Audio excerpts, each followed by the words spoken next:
Claro, que mañana hay una vista virtual.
Sí, buenas tardes con todos.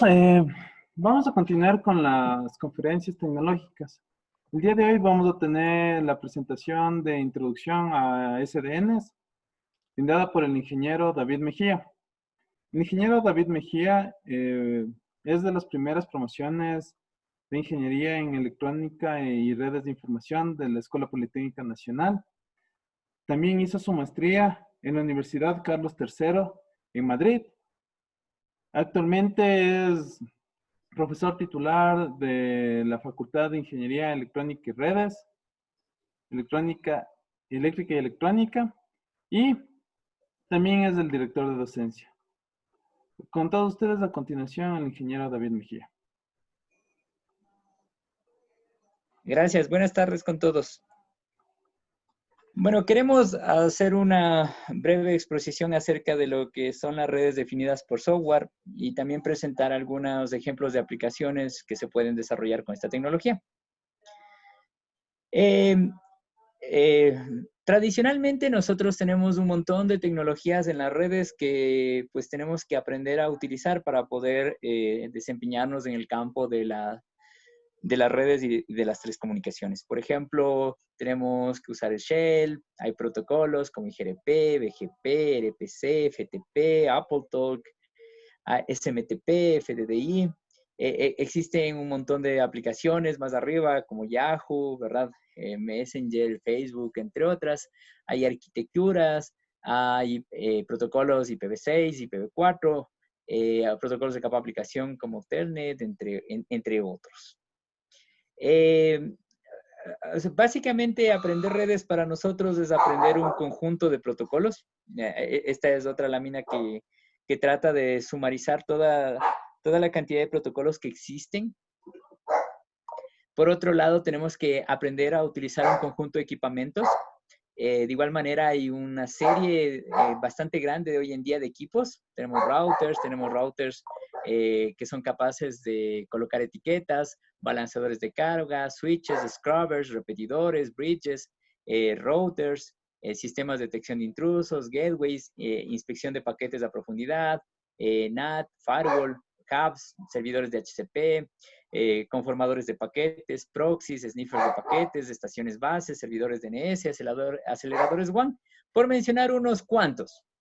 Y de igual manera necesitamos aprender a utilizar un conjunto de herramientas. Tenemos un sinnúmero de herramientas como RPWatch, Syslog, TCP/DAM, wget, NSLOOKUP, Traceroute, Snort, Nmap, Rancid, Whois, IPconfig, NTOP, Ping, Bro, Hyper, MR3G, Wireshark, Dominet, entre otras. Bueno, si pensamos qué es lo que esperamos del Internet en un futuro, podríamos decir que en los extremos básicamente siempre vamos a tener unas nuevas aplicaciones. Pero en el core, ahí es donde pues básicamente no hay mucha innovación. Miren que llevamos casi 10 años tratando de migrar de IPv4 a IPv6. Sin embargo, pues vemos que no se lo ha conseguido, que este trámite de migrar de una tecnología a otra va ocupando bastante tiempo. Y obviamente no se lo consigue porque involucra invertir recursos y recursos que muchos de los proveedores de servicio de Internet no los tienen. Significa tal vez nuevos protocolos, ¿verdad? Actualizar protocolos, cambiar cosas en los protocolos. Significa instalar nuevo equipamiento, dependiendo de las necesidades que tengamos. Este equipamiento de pronto nos permitirá cambiar cosas. Significa también tener más herramientas de pronto, ¿no? Cada vez vamos actualizando las herramientas. Hoy en día la tendencia, por ejemplo, es a utilizar más bien herramientas de programación que nos permita automatizar las tareas dentro de la red. Bueno, SDN, si pensamos en lo que algunas personas mencionan respecto a esta tecnología, diríamos que básicamente esta tecnología lo que busca es desacoplar el plano de control del plano de datos. Esto nos va a permitir básicamente entonces cambiar el comportamiento de la red de forma dinámica. De igual manera nos va a permitir definir el comportamiento de la red a través de software y nos va a permitir tener una red que es inteligente, que se va comportando en función de las necesidades que tienen las aplicaciones y los usuarios. Bueno, como mencionamos, la idea es entonces manejar, en las redes tenemos dos planos. Tenemos el plano de datos, que básicamente lo que se encarga es de procesar y de entregar los paquetes basándonos en unas políticas de forwarding o de reenvío. ¿Qué es lo que hacen los switches o los routers para poder hacer esta tarea? Pues lo que hacen es basarse en el estado de forwarding, basarse en la cabecera del paquete y a partir de eso ejecutan una regla de reenvío. Toman una decisión básicamente en función de lo que dice la cabecera o las cabeceras. Por otro lado está el plano de control. El plano de control, en cambio, establece cuál es el estado del reenvío. Aquí básicamente tenemos tres alternativas para poder establecer este estado. Podemos utilizar protocolos distribuidos, podemos hacerlo de manera manual o podemos utilizar cómputo centralizado. Cualquiera de estas alternativas nos permiten pues establecer cuál es la ruta de reenvío. Entonces, si vemos nuestra red de forma tradicional, está formada por un conjunto de routers. Ellos deben comunicarse entre sí para poder establecer estas tablas de forwarding. Lo que propone la SDN es más bien, ¿por qué no comunicamos a todos estos equipos a través de un cerebro central, digamos así, que vamos a llamar controlador? El controlador entonces va a tener una vista global de la red. Por otro lado, también podríamos hablar que este controlador se encargaría de manejar el sistema operativo de la red. Dado que tenemos una vista global de la red, entonces en la parte superior podríamos ir agregando otras capas, por ejemplo, una capa de aplicación, de control de las aplicaciones, mejor dicho. Esta capa puede encargarse del enrutamiento, de manejar el control de acceso, de manejar las políticas del firewall, entre otras. Entonces, lo que propone básicamente la arquitectura de SDN es desacoplar los dos planos. Tenemos el plano que va hacia el sur, que básicamente corresponde a la información de control que recibirían nuestros distintos equipos de la red para poder realizar ciertas tareas en la red. Y tenemos el plano del norte o el enlace del norte en el cual tendríamos nuestras aplicaciones. Como mencionábamos, el controlador va a ser el cerebro de esta arquitectura. Y entonces, los dispositivos de red los volveríamos, digamos así, no inteligentes.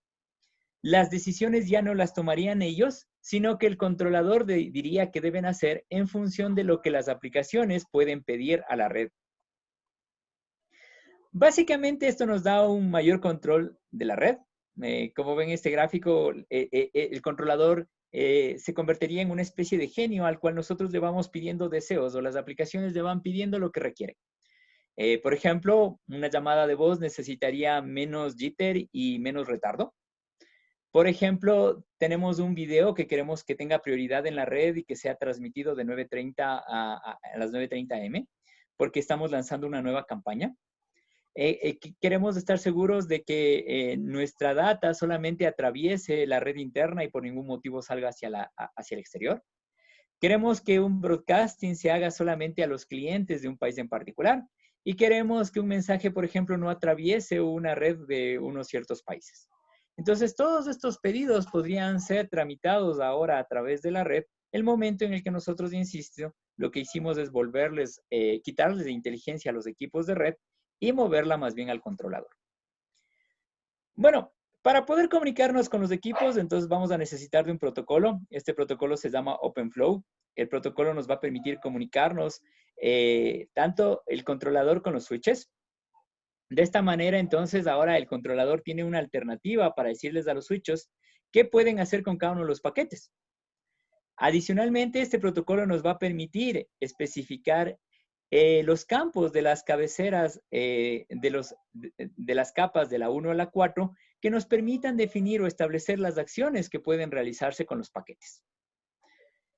El controlador, entonces, a través de este protocolo OpenFlow, que puede ser ejecutarse de forma segura utilizando una capa SSL sobre TCP, permitiría manipular el plano de control de nuestros equipos y el plano de datos. A través de esta transferencia que haríamos desde el controlador hacia el switch, nosotros entonces le enviaríamos un conjunto de reglas que establecerían qué pueden hacer los equipos con el tráfico. Este grupo de reglas van a ser instalados en algo que se conoce como una tabla de flujo en el dispositivo.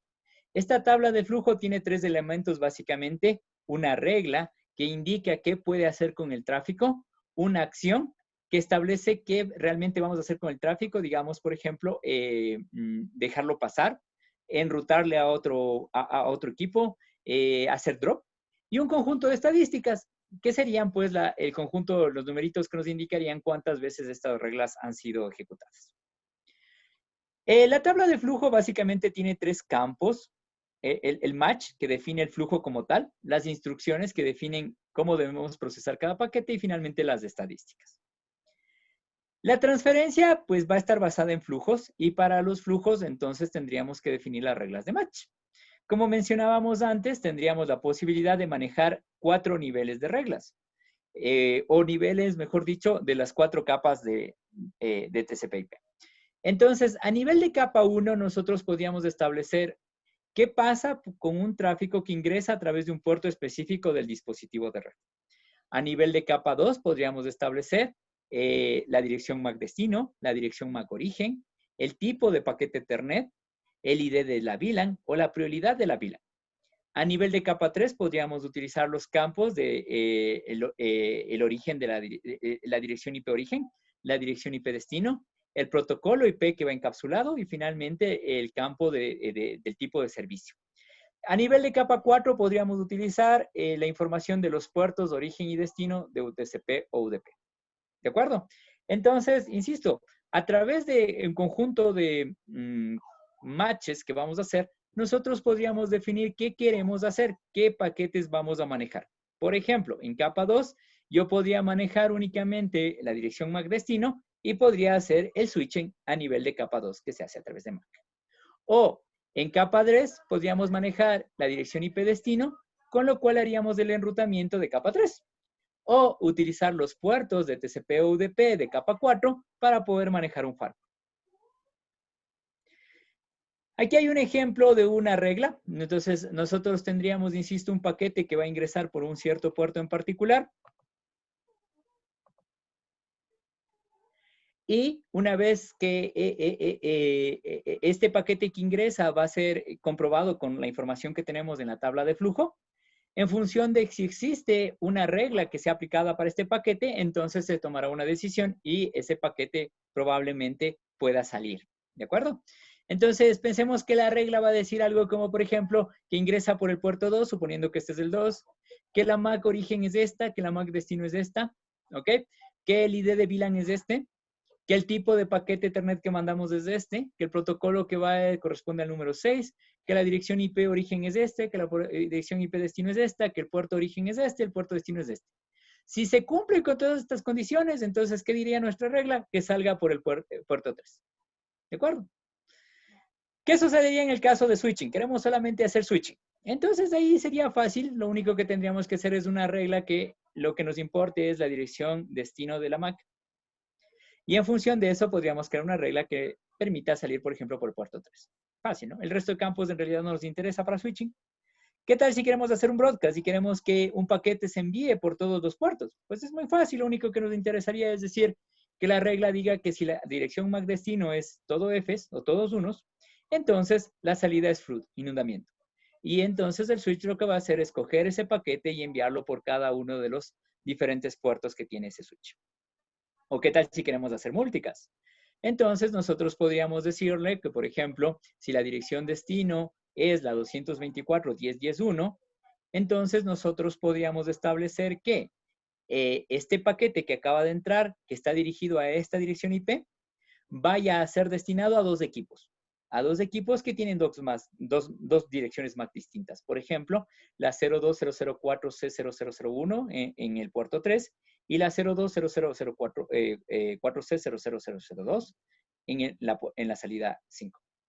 Entonces, estas reglas adicionalmente nos van a permitir cambiar ciertos parámetros de los paquetes en función de lo que necesitamos hacer. Insistimos que queremos hacer multicast. Entonces, para hacer multicast, este switch va a recibirlo y tiene que enviarlo por diferentes puertos. Pero para enviarlo por diferentes puertos y para que funcione, ¿no es cierto? Necesitamos también que las otras capas colaboren. En este caso en particular, que la parte de las MAC sea modificada para que pueda llegar al equipo que está aquí y al equipo que está acá. Y los dos podrían tener la dirección IP 224.10.10.1, ¿no? ¿Ok? ¿Qué tal si queremos hacer routing? Pues en ese caso lo que nos interesaría es simplemente la dirección destino, ¿no es cierto? Y en función de eso podríamos definir una regla, por ejemplo, que salga por el puerto 3. Para poder desarrollar cosas con SDNs, tenemos una herramienta de simulación que se llama Mininet. Es un ambiente de red virtual que puede correr dentro de un computador. Este nos va a permitir correr el switch, nos va a permitir correr los controladores, nos va a permitir incluso correr PCs virtuales. Básicamente cualquier cosa que corra sobre un Linux va a correr sobre Mininet. Obviamente no todo corre porque va a depender de efectivamente la funcionalidad o los servicios específicos que requiera. Pero nosotros podríamos, por ejemplo, colocar un servidor web, un servidor DNS, para poder desarrollar y probar las cosas. Mininet tiene un conjunto de topologías que están disponibles para hacer pruebas. Tenemos una topología simple en la cual tenemos un switch y dos hosts. Tenemos una topología única en la cual tenemos un solo switch y varios hosts, tantos como queramos. Una lineal en la que vamos a tener atado a cada uno de los equipos un switch, ¿sí? Y todos los switches conectados entre ellos. O podemos tener un árbol en el cual podemos definir, por un lado, cuántos niveles de switches queremos, ¿sí? Y por otro lado, cuántos elementos queremos tener en cada una de las ramas. De igual manera, nosotros podemos construir nuestra propia topología. Para esto simplemente lo que tenemos que hacer es crear un pequeño código en Python que nos permite identificar qué equipos va a haber, cómo se van a conectar, qué tipo de enlaces existen entre los distintos dispositivos. ¿Ok? Mininet internamente utiliza varias tecnologías. Por ejemplo, utiliza vSwitch, que es un switch virtual que nos va a permitir manejar o simular switches virtuales dentro de nuestra máquina. Y en el caso de los ambientes de máquinas virtuales, nos va a permitir manejar switches dentro de un equipo que permita tener varios equipos conectados a él. También nos va a permitir conectarnos con switches, en nuestros switches con controladores externos. Permite correr programas en los PCs. Podemos ejecutar IPER, ping, ping-all o SMD para poder ejecutar comandos específicos. Nos permite controlar los enlaces de los enlaces que coloquemos. Podemos controlar el ancho de banda, el retardo, la pérdida, incluso el tamaño de la cola. Nos permite configurar cada PC. Podemos poner una dirección IP, una dirección MAC. Adicionalmente, tiene varios comandos para poder conocer acerca de cada elemento. Por ejemplo, tenemos el comando nodes para saber qué equipos hay, el comando net para saber qué hay en la red, dump para poder hacer un dump, poder extraer los paquetes que están siendo transmitidos, o xterm para poder conectarnos de forma remota con los diferentes terminales. OpenSwitch es básicamente un switch virtual, es un switch construido en software, pero que tiene las mismas capacidades que tiene un switch físico como tal, obviamente con las limitaciones que tiene por ser virtual. En OpenSwitch básicamente lo que nosotros podemos tener es nuestro sistema, nuestro switch virtual, nuestra tabla de flujo con las reglas que queramos y a través de OpenFlow conectarlo con un controlador que puede estar en la misma máquina o fuera. Podemos conectar varias máquinas virtuales a este switch virtual y este switch virtual también puede ser conectada a la interfaz física de tal manera de que estas máquinas a través de este switch virtual puedan acceder hacia el mundo exterior. Respecto a los controladores, pues hoy en día tenemos varios controladores disponibles. Recuerden, el controlador va a convertirse en la parte inteligente de la red, va a definir las reglas que van a permitir que los switches puedan comunicar el tráfico. Estas reglas van a permitirnos controlar qué es lo que el switch va a hacer con el paquete. ¿Ok? Insistimos en que la función del controlador entonces ahora es controlar lo que cada uno de estos dispositivos puede hacer en la red. Como mencionábamos, hay varios disponibles. Por ejemplo, tenemos Nox, Beacon, SNAC, POX, entre otros. En realidad, cada uno de ellos va a implicar un lenguaje de programación que tenemos que usar para poder configurar las reglas. Por ejemplo, Nox y POX usan C o Python. Floodlight utiliza Java, OpenDaylight utiliza Java, Beacon utiliza Java, Ryu utiliza Python, Trema utiliza Ruby, Maestro utiliza Java y Onos utiliza Java. Entonces, cada uno de los controladores requiere de un lenguaje de programación que nos permita configurar o definir las reglas o el funcionamiento que queremos darle a este controlador. Dentro de la EPN, nosotros hemos desarrollado distintas aplicaciones, distintos prototipos que han permitido demostrar la funcionalidad de esta tecnología. Tenemos, por ejemplo, prototipos de SDNs basadas en switches que ya tienen el soporte habilitado, o sea, que ya son switches físicos que tienen soporte a manejar OpenFlow. Basados en switches virtuales, tenemos aplicaciones de control de acceso a la red, tenemos balanceadores de carga, tenemos Honeynet, tenemos priorizadores de tráfico, tenemos servidores de HCP y tenemos también un switch SDN que está basado en una Raspberry Pi. Bueno, básicamente en los switches habilitados lo que podemos hacer es generar a través de switches físicos que tenemos marca HP y marca Dell, gestionar el tráfico de diferentes computadores que tienen acá, cada uno en su propia VLAN, estos en su propia VLAN, y a través de OpenFlow nosotros podemos permitir que el tráfico de esta VLAN pueda llegar al tráfico de esta VLAN o que el tráfico de esta VLAN pueda llegar al tráfico de esta otra VLAN. Inicialmente lo que utilizamos para poder hacer esto pues fueron switches Linksys WRTG54GL, en los cuales se puede cambiar el sistema operativo y colocar algo que se conoce como OpenWRT, y sobre OpenWRT podemos colocar OpenFlow. Hemos usado diferentes controladores, Nox, POX, Beacon, Floodlight, y bueno, se ha utilizado el prototipo con protocolos como XMP, HTTP, incluso con streaming de video. Las reglas para ERP, en algunos casos, aquí tenemos tres tipos de reglas, perdón, en distintos controladores. Estas son de Nox. Como ven, para poder establecer el tráfico ERP necesitamos cerca de 5 líneas de código. Esto es Beacon. En Beacon necesitamos muchas más líneas, más de 10, mientras que en Floodlight es una sola línea. Aquí está la información de las tablas de flujo que están en los switches. Y aquí está la información pues, que podemos ver en las herramientas como Floodlight. Cuando utilizamos los switches virtuales, pues básicamente lo que se hizo es construir dentro de un mismo PC diferentes switches virtuales en los cuales pues se están los controladores y las máquinas virtuales, y a través de este controlador se define tanto cómo funciona este switch como este otro que está en otra máquina diferente. De igual manera hay máquinas que están en diferentes VLANs, y a través de estos equipos podemos comunicarlas. Bueno, esto es como veríamos la información desde uno de los controladores que se utilizó. Aquí están las diferentes tareas o reglas que deben ser ejecutadas para poder, pues, ejecutar una aplicación, por ejemplo, de control de acceso a la red. Entonces, en la aplicación de control de acceso a la red, básicamente lo que se propone es tener un cliente que se instalaría en una máquina, un servidor de NAC y el controlador. Entonces, ¿qué es lo que sucede cuando un usuario quiere entrar a la red? Pues, si es que el usuario tiene su aplicación cliente, entonces a través de esta aplicación se enviaría una solicitud de establecimiento de conexión, ¿sí? El servidor estaría escuchando por estas conexiones.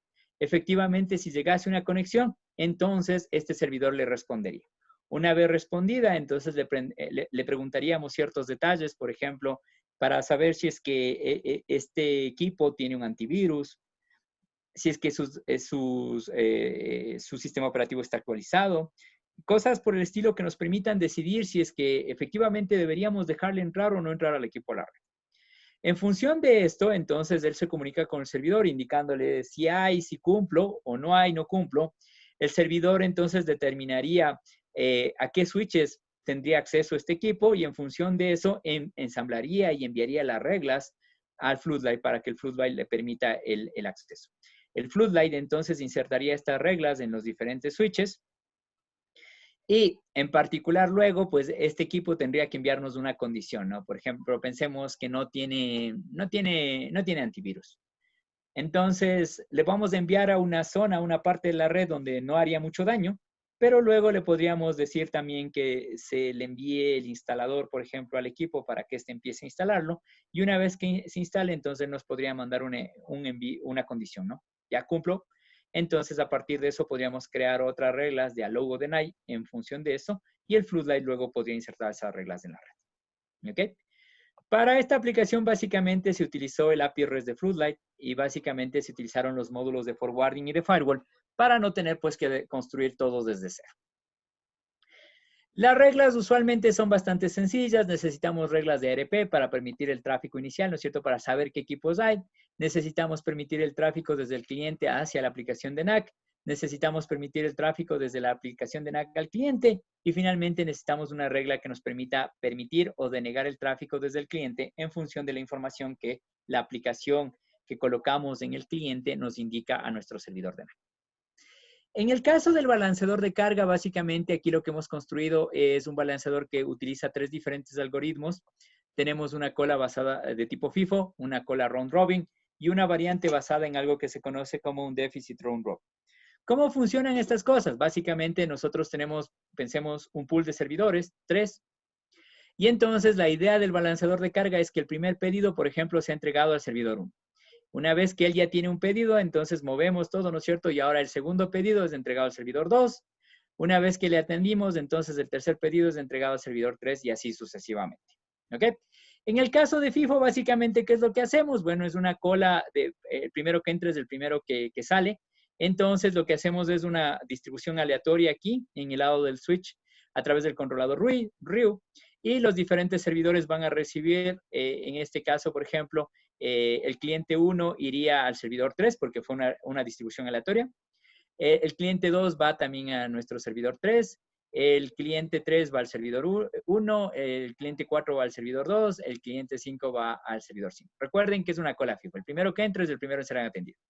Entonces, en este caso es muy fácil el algoritmo porque lo que hace es distribuir de forma random. Entonces, al 3 le tocó el 1, el 2. Al 1 le tocó el 3 del 5, al 2 del 4 en este ejemplo, pero podría ser diferente en cada ejecución.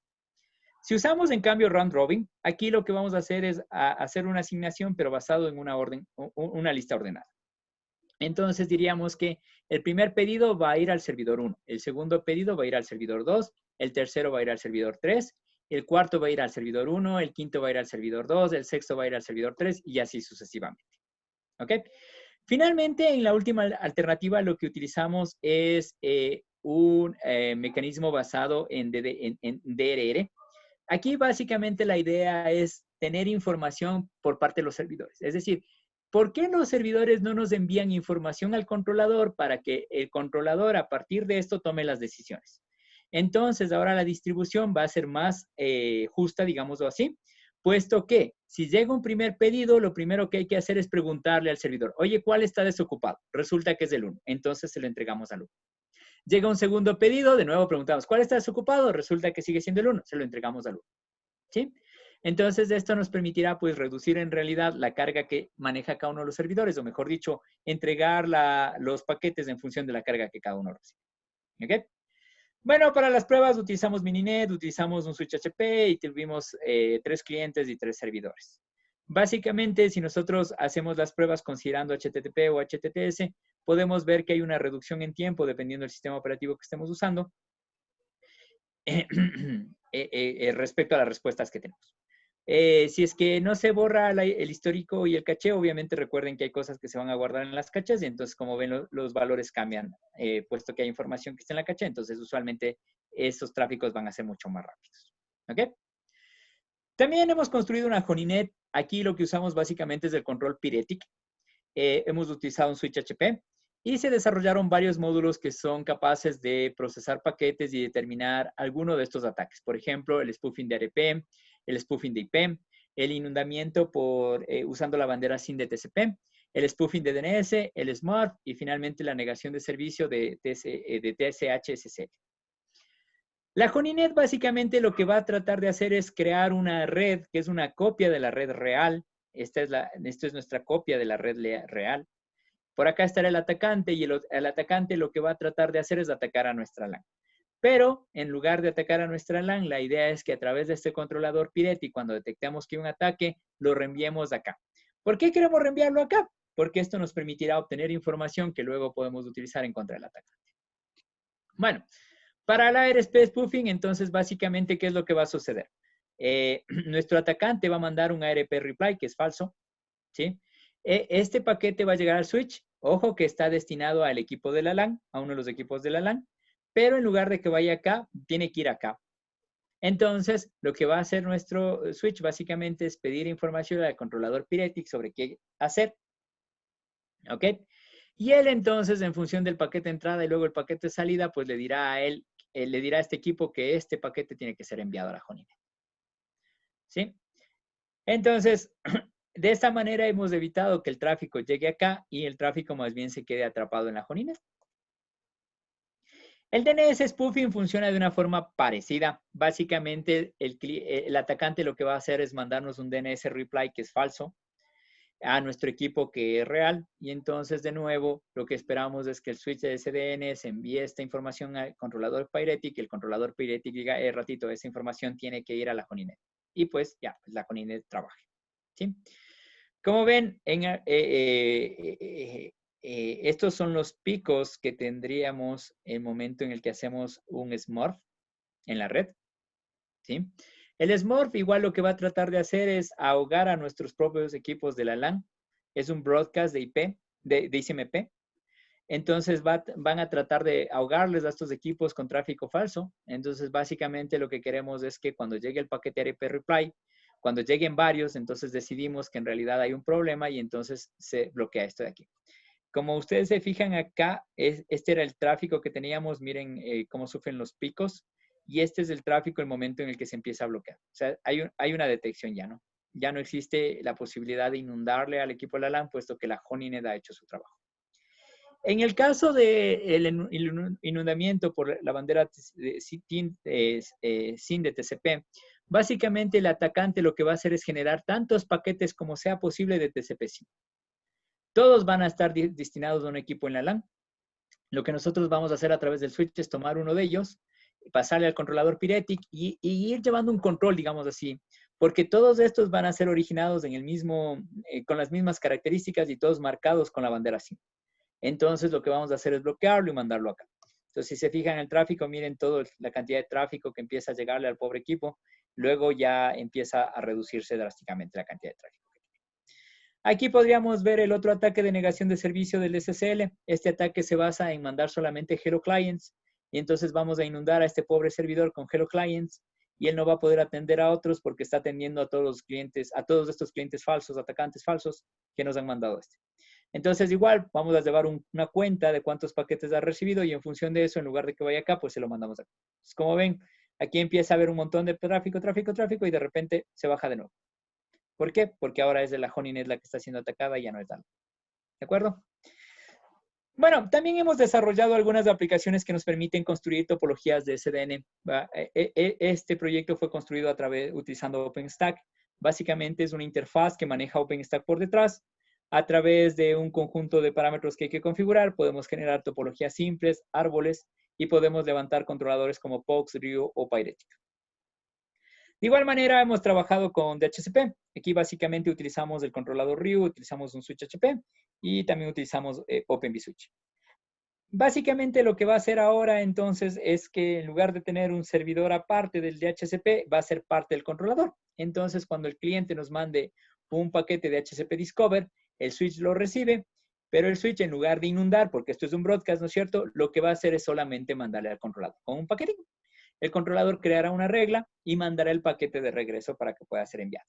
Entonces, ahora el switch ya podrá enviar la respuesta de DHCP offer. Ya no hay un broadcast, insisto, todo es hecho por ya el controlador. El cliente finalmente nos manda ya el pedido de DHCP y entonces el controlador, como es también, insisto, tiene una aplicación que es el servidor DHCP, él ya puede analizar el paquete de DHCP, proponer la configuración y le mandamos. Y hemos entonces reducido la cantidad de tráfico que puede haber en la red. Si analizamos el tiempo promedio de obtener la configuración IP usando nuestra implementación, pues es de 2.9 segundos más o menos 0.46.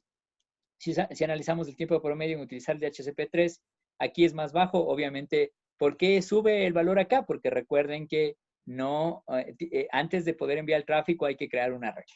Y eso va a hacer que los primeros paquetes sufran un poquito, mientras no haya la regla. Pero obviamente el momento en el que ya tenemos una cantidad suficiente de información, ya tenemos unas reglas creadas, esto va a ir reduciéndose.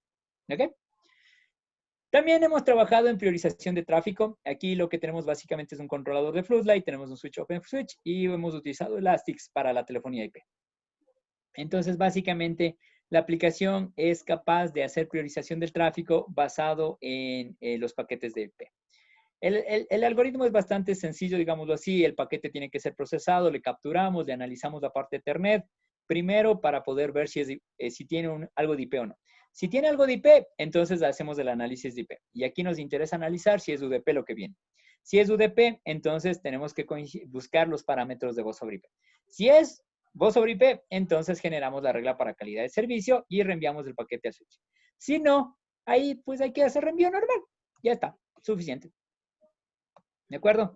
Entonces, bueno, como pueden ver aquí, básicamente lo que tenemos es la prioridad que se ha definido para cada una de las reglas, las acciones que tienen que hacerse. La cola 0 es para cualquier tráfico y maneja una tasa de 5 megabits por segundo, mientras que la cola 1 es para voz sobre IP y maneja unas velocidades de entre 5 y 30 megabits por segundo. Como pueden ver, esta se mantiene, ¿sí? Esta es la cola sin prioridad. Se mantiene a través del tiempo cuando hay tráfico, lo cual entonces nos permite mostrar que efectivamente podemos hacer también priorización de tráfico a través de estas reglas. Finalmente, bueno, hemos construido un switch usando Raspberry Pi. Básicamente la idea era construir un switch barato de CDN para poder probar cosas. Aquí se usó una Raspberry Pi con un sistema operativo Linux Debian. Y dado que necesitamos más puertos, ¿no es cierto?, para hacerle un switch, entonces se utilizó un hub USB, de tal manera de incrementar el número de puertos Ethernet. En la Raspberry Pi también se colocó el controlador Ryu con una aplicación de forwarding y la Raspberry Pi corre otro switch basado en software que se conoce como LinkC.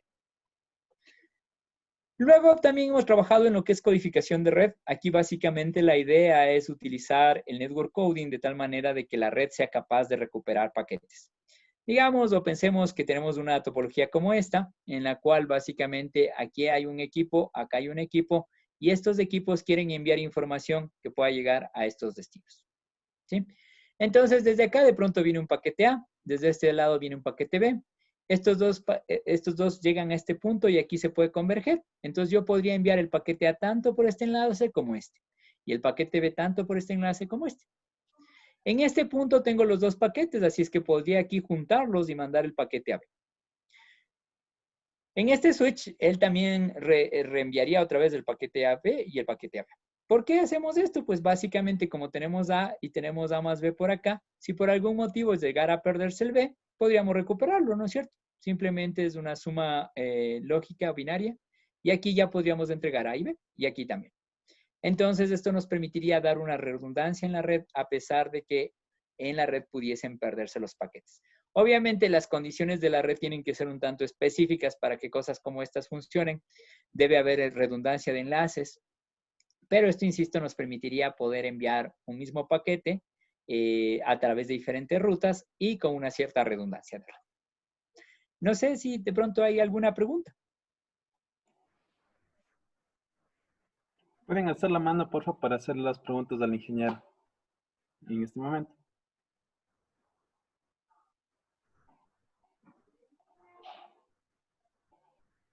¿Alguien tiene alguna pregunta, por favor?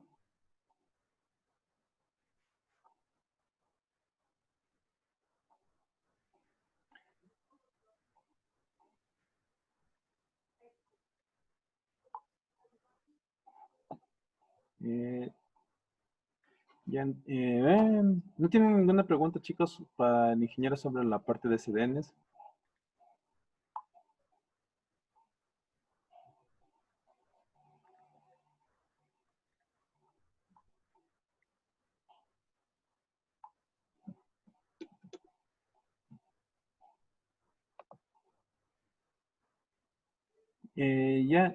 Al parecer no hay preguntas. para el expositor. Entonces, esto sería todo por esta conferencia. Antes de terminar, les quiero que por favor puedan responder a las siguientes preguntas que les envié en el chat, por favor. Sí. Porfa, antes de salir, respondan a las preguntas, por favor. Le damos muchísimas gracias por la excelente exposición que tuvo el ingeniero David Mejía sobre SDNs. Y eso sería todo por el día de hoy, chicos. Muchas gracias, ingeniero. Y por favor, antes de salir, denle el formulario, por favor. Gracias, Fernando. Entonces, un buen día. Gracias. Hasta luego. Hasta luego, gracias.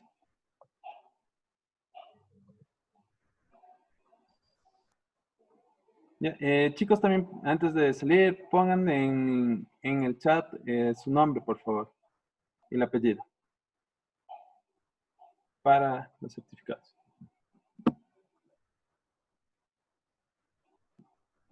Ya. Por favor, tienen el formulario.